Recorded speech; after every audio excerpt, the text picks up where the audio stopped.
Здравейте на всички от Зодия Рак, или тези, които имат асцендент или луна в Рак, разбира се. Сега ще направя вашето таро четене за февруари месец, да видим какво ви предстои най-общо в любовен план, в работа, в отношения, здраве. Ако искате по-индивидуална консултация, се свържете с мен на лично съобщение, тъй като тези видеа няма как да резонират на 100% с вас. Но разбира се, щом сте на това видео, то не е случайно и има какво да вземете от него. Така, започваме. Зодия Рак за февруари месец. Какво ви предстои?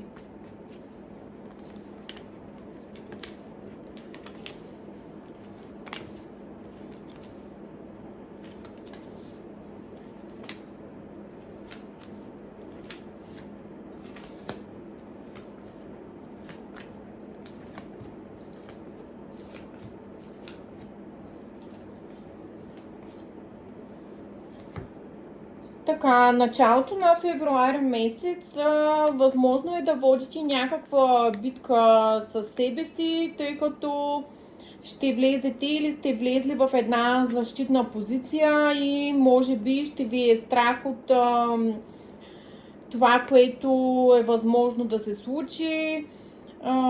Сложили сте си една превръзка на очите, както се вижда и по картата. Не искате да видите все едно това, което се случва около вас.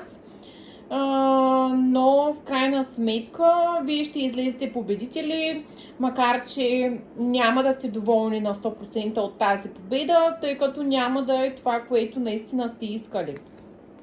Но в крайна сметка нещата ще потръгнат във ваша полза.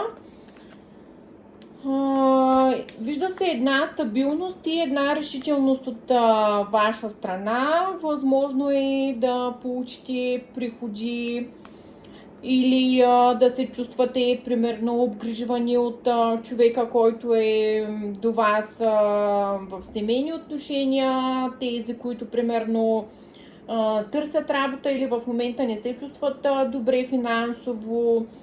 През февруари месец се вижда едно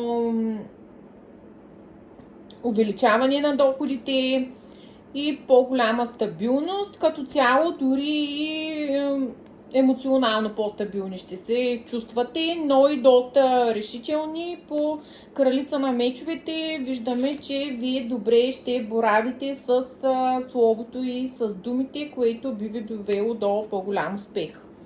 Но внимавайте с думите, които изричате, защото може да бъдете и малко по-остри на моменти. Като цяло наистина стабилност, особено през първия период от месеца. Ще работите, доста нови начинания може би ви очакват или нов проект да се захванете с нещо ново.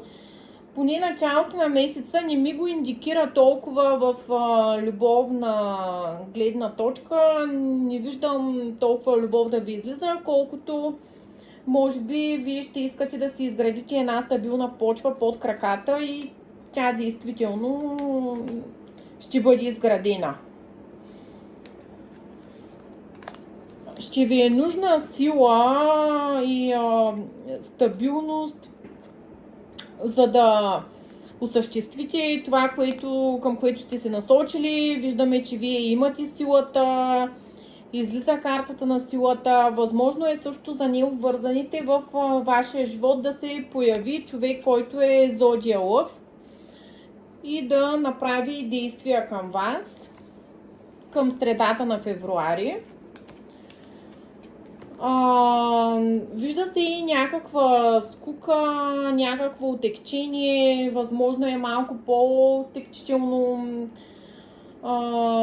по-скучно, безинтересно да ви е към средата на месеца и затова ще решите да предприемете някакви действия към промяна.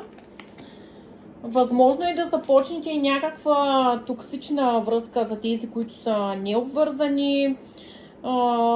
с човек, който може би ще бъде доста обсебващ и ревнив.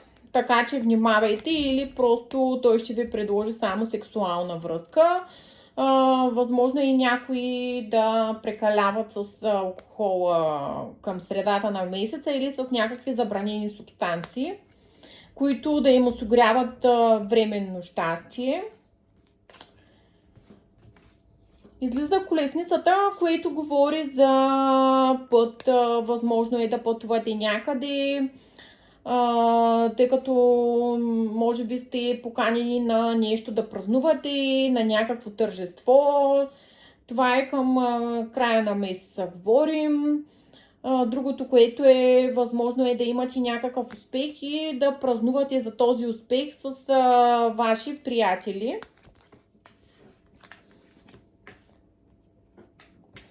Учебника излиза, което говори и за временно затваряне в себе си. И това временно затваряне ще доведе човека в живота ви. Ако това не е станало към средата на месеца, към края, може би един от вас ще се оттегли и това ще помогне за заздравяване на отношенията, тъй като видяхме, че те не са започнали много добре.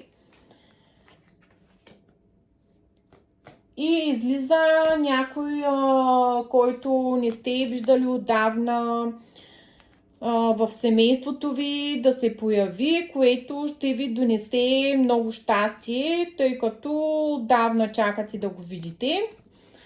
Ами това е за вас. Желая ви един много щастлив и много ползотворен месец. Довиждане!